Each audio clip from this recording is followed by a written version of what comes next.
SolidWorks 2013 introduces several new enhancements to both the hole wizard and the holes created from them.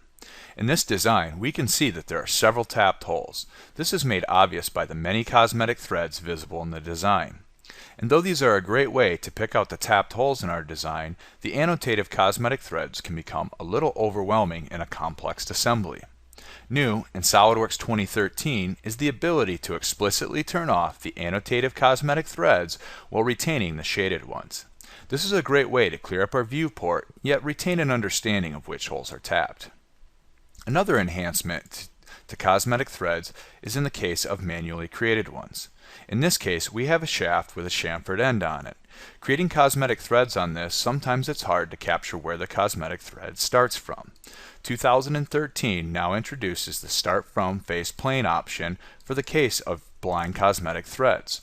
This is great to ensure that we get properly documented cosmetic threads for manually created ones.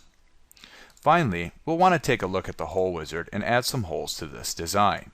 New in SolidWorks 2013 is the introduction of the new dowel hole type.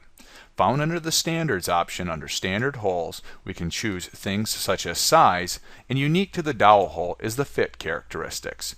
In this case, we can choose from nominal, clearance, transitional, and press.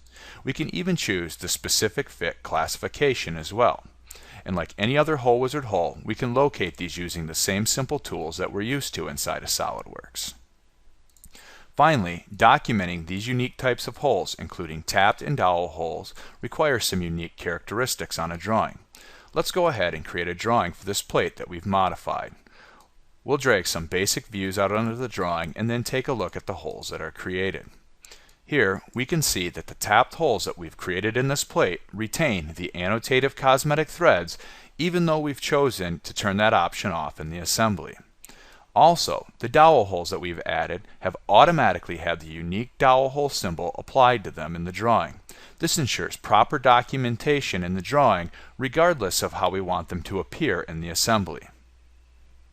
Another new enhancement in SolidWorks 2013 is for saving views off for post-process operations.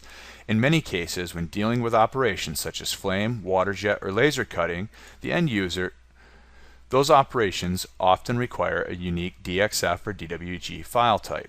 SolidWorks 2013 now gives us the ability to save individual views off as these unique file types, simply by choosing the view in the Save As option.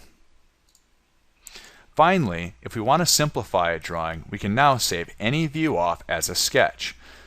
Views can be saved as sketches, blocks, or replaced as an inserted block. This is a great way to reduce overhead on complex drawings, or to share this drawing with another SolidWorks user without the need to send them the SolidWorks part file.